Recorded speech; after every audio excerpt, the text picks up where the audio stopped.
So I bought this iPhone 6 to find out exactly what was the experience that I was missing from my Android experience. Why does this thing cost $800 when Android devices cost $600? Well, the short answer, nothing. Missing nothing at all. But the long answer, well, that's a little bit more detailed. And if you're an iPhone lover, then you might want to just click away right now, because I'm going into it.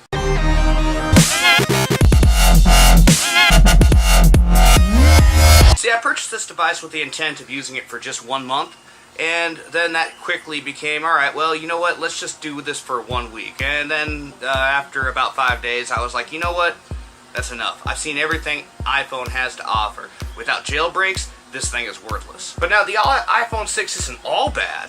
There are a few things I really like about it. Fingerprint sensor authentication. I can log into my device with nothing but my fingerprint. And the iOS 8.0.2 update is now available for your iPhone. Yeah, we're not going to take that. But now the cool thing is, what you can do with the YouTube app, this update does not close itself. Another cool thing is that the YouTube app, you can update it by just sliding downwards. Now, I guess that would be more of a Google development thing, but still, it's a plus for the iPhone. I can access all my Google Play movies directly from my iPhone, and it's my entire catalog, including movies I've just rented. So, you know, I mean, there is that kind of integration there with a lot of different services that I already use.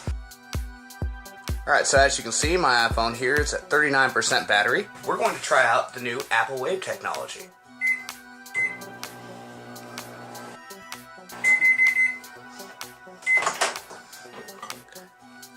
And as you can see, we're now at 50% battery. Aside from that, this device, it costs more than just about any Android device out there. It costs about $800, and I mean, for $800 you can expect a refined user experience without any sort of compromise. But this device is full of compromise.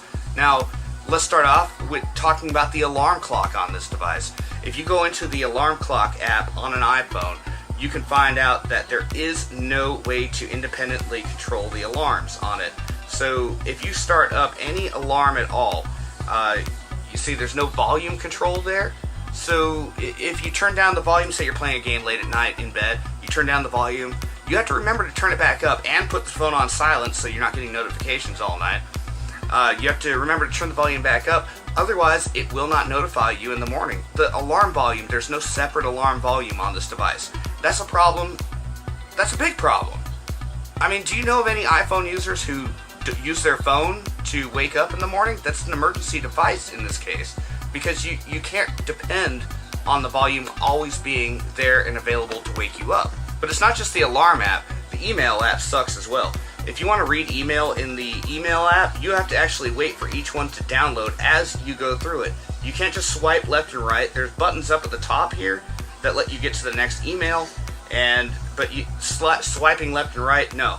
But if you're down here using the controls as intended, you have to move your hand up to the entire top of the screen in order to get to the next email.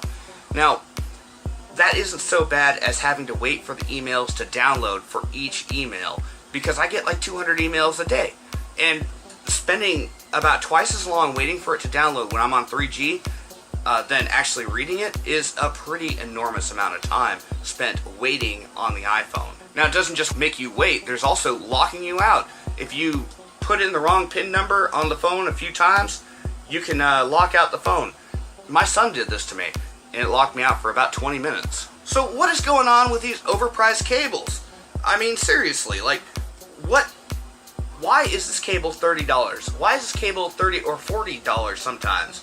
I mean, it's cool that it plugs in both ways and everything, but Apple cables are always ridiculously expensive.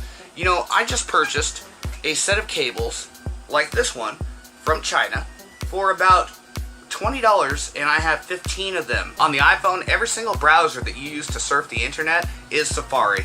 There is no getting around Safari. Everything is Safari. If you use Chrome, you're using Safari. That's because everything is built around the iPhone WebKit app. And basically their WebKit, you don't get any choice. WebKit on the iPhone, I've found it to be pretty darn wonky. There is a page that I created called chat.casualdev.com, and I found that sometimes it processes sound on WebKit and sometimes it doesn't. And that may just be why iPhone beats all those JavaScript benchmarks because it decides whether or not it's going to do it. Okay, seriously, who the heck thought it was a good idea to have the home button down at the bottom and the back button at the top of the device? So if you're using it, you've got your controls all over the screen. Now, they do have this thing here where you can triple tap the home button. Like, you just barely touch it a little bit and it will triple tap and it brings up this giant black bar on the screen which pushes the rest of the screen down. And, you know, that's kind of a wonky workaround there. I mean, they just put a back button down at the bottom of the screen and it just seems like it would work so much better. Now, while we're on the topic of wonky UI work, let's talk about the home button itself. Now, this home button, there is a operator's manual that goes along with it, and it ain't easy. Seriously, how do Apple users call this easy?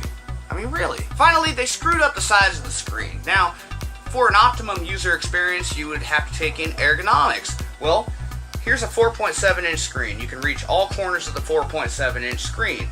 But now, if you add the home button down here, that's a little bit more than 4.7 inches. In fact, I would say that's about 5.1 inches, 5.2 inches or so. Now, that is a problem there because, I mean, like, you have to reposition your hand just to get to the home button.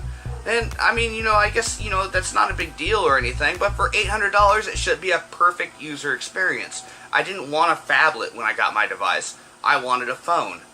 And a phone is defined as being under 5 inches. Well, with that home button there, you have your controls all over the place, spread out over 5 inches. You know what the worst thing is about the iPhone, though? It just hinders you in every single freaking way it can. It's annoying. I mean, like, everything. Background sync operations don't actually sync the data to the application. It syncs it to the notifications. So once you get your notification that something's there, that's ready to be downloaded. When you pull down the notification tray, you got this stupid little animation. The data's already there, it's ready to be displayed, but it makes you wait for a half a second while it does its stupid little animation there, so that you can't read the thing because it's bouncing all over the screen. I mean, you know, it's one thing to have a transition animation, but after the transition's done, stop transitioning. Don't just obscure the data. And here's the final thing that I'd like to leave you with. The notification system is horrible. Look at that. You see that right there? This is a notification from myself, and as you can see, it is just the standard Gmail notification, but it blocks so much of the screen you can't even use the settings button. You can't use the back button here at the top of the screen when you get a notification. I mean, notifications are supposed to be there to let you know something's going on, not block you from doing anything. What the heck was the idea here? And then on top of that, the notifications that you get here in the notifications tray are just so darn big, you only get like 4 of them on a single screen. Then you have to slide down. And then at the top, the tap targets are too dang small. Look at that. You see that right there? That is a big thing right there. If you can't actually hit the tap targets have... Let me start over. Ergonomics, alright? You size things appropriately to be used with your fingers. That is not sized appropriately. So that's about all for this episode. I'm really kind of upset about this purchase. It costs a lot of money, but you know what? We're going to find out if the jailbreak actually does anything for it. Once the jailbreak's released, maybe it might have some redeeming qualities. Who knows? That's all for this episode. Don't forget to subscribe to this YouTube channel. Add me to your circles on Google+. You can go to plus.adamoutler.com.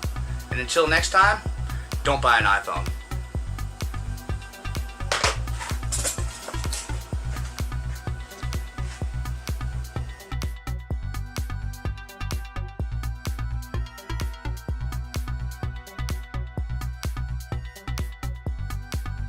Well, you're still around. If you're still around, that can only mean one of two things. Either you want more, or you're crafting a long-winded response to let me know how much of a piece of junk I am. Well, let me remind you of something, fanboys. Since this is closed source and we can't do anything, this is the most productive way we can get something done. You should be thanking me. And for those who want more, lightning round. Give us a way to unlock the device once it's been locked out, because it's really annoying to try to use a device that's been locked out for 20 minutes. Show the pre- and the post-market stock tickers on the stock app. You know, this is great and all that somebody decided, hey, maybe Apple users might be smart enough to use stocks, but pre- and post-market are also very important. How about some faster reactions to button presses? How about fixing the podcast app? The very first time I opened this thing, it crashed out on me. I couldn't use it. How about a default document viewer? You know, I had to install all these apps myself, and you can't do anything without these apps right here as far as business goes. You can't view documents, edit them, anything. How about some customization of the Today menu? This right here, weather and calendar, it's useless to me, and it just blocks my view of the stocks. How about giving us a way to clear notifications? Because that sucker right there, that is the update for iOS 8.0.2, and I'm not taking it. It's going to stay there for a long time. How about the scroll thing on Apple devices? Maybe I already talked about it, but this is hindering. You can only go so far. If you've already read half the page, you don't want to scroll down to the other half. Seriously, these are some software problems, and there's some serious software problems. I mean, this is the reason why Opal Wally here gets to ride my iPhone 5S here.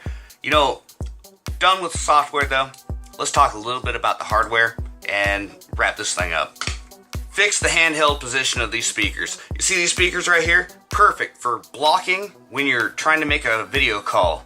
And by the way, you should have a single design team working on this device. The internals are all mismatched together. It's obvious that one guy thought he was being the hero, while another guy thought he was being the same. It's a gigantic cluster of nastiness in here. There's like 30 screws. There only needs to be 10. I'm Adam Outler for XDA TV. Oh, one more thing. If you're going to lock developers out of using their own web engines, you should make sure that yours never, ever, ever does this.